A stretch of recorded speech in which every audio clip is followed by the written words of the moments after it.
বন্ধুরা, আজকে চলে আসলাম ছোট ছোট আমুদি মাছ নিয়ে। এই দেখো আমুদি মাছগুলো খুবই সুন্দর। আজকে আলু দিয়ে চচ্চড়ি করব, তার জন্য আমুদি মাছগুলো আমি দেখো প্রথমে কেটে নিয়েছি। এই দেখো আমুদি মাছগুলো তোমাদের দেখিয়ে দিয়ে খুব সুন্দর।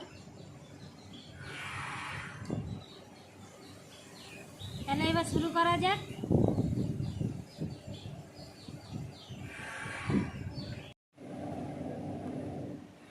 তেল গরম হয়ে গেছে বন্ধুরা। এবার মাছে আমি নুন হলুদ ভালো করে মাখিয়ে মাছগুলো প্রথমে ভেজে নেব।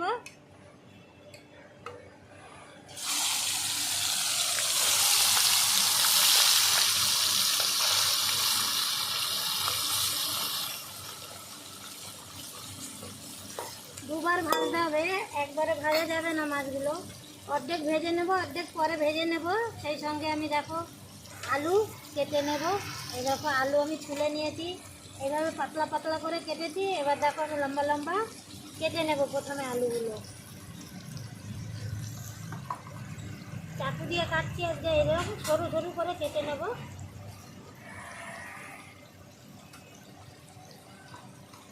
নেব এবার আর অর্ধেক দিয়ে দেবো।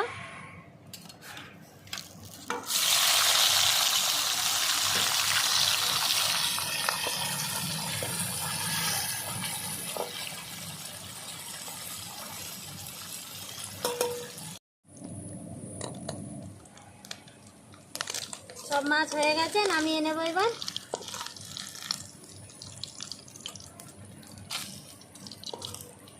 এই দেখো সব ভেজে নিয়েছি।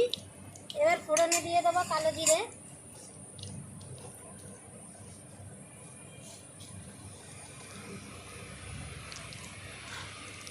আলু দেখো এইভাবে লম্বা লম্বা করে নিয়েছি, আলুগুলো দিয়ে দেবো।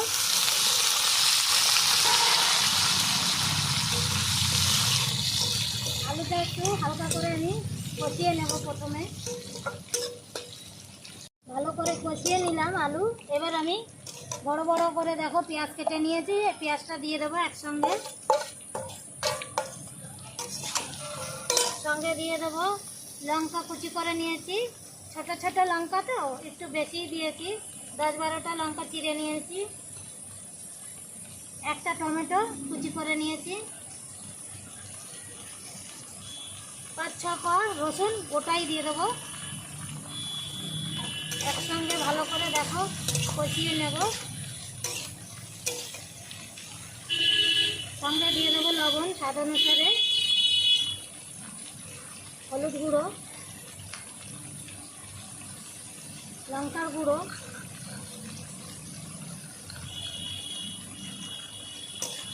ভালো করে এইবার আমি একই সঙ্গে সব কষিয়ে নেব। 3-4 মিনিট ধরে এইভাবেই কষিয়ে নেব। এবার নাড়িয়ে দেবো। এই দেখো ভালো করে আমি কষিয়ে নিচ্ছি, এইভাবেই নাড়িয়ে চাড়িয়ে কষিয়ে নিতে হবে।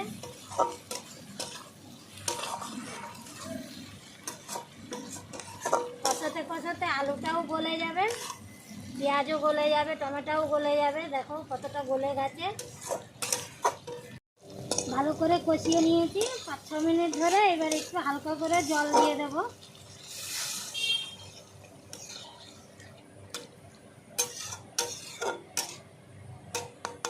ঢাকনা দিয়ে ঢেকে দেব 4 থেকে 5 মিনিট। 5 থেকে 6 মিনিট হয়ে গেছে, ঢাকনা উঠিয়ে নেব। দেখো কতটা হয়ে গেছে, আলুটা অনেকটা গলে গেছে। এবার আমি উপর থেকে মাছগুলো পাতিয়ে দিয়ে দেবো। এভাবে সব মাছ দেওয়ার পরে উপর থেকে ধনে পাতাও এইভাবে উপর থেকে দিয়ে দেবো।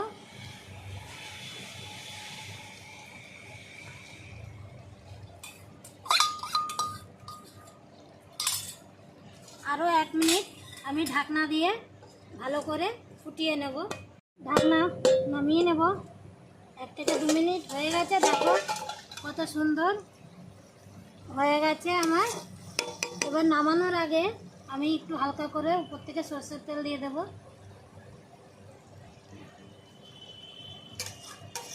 নামিয়ে দেবো বন্ধুরা। এবার প্রচণ্ড গরম, এই আলু দিয়ে আমুদি মাছের রেসিপি কেমন লাগলো তোমাদের অবশ্যই জানাবে। আশা করি বাড়িতে বানালে ভালোই লাগবে। এই চচ্চড়িটা বানিয়ে খাবে। আসছি বন্ধুরা, আবার অন্য রান্না নিয়ে। নমস্কার।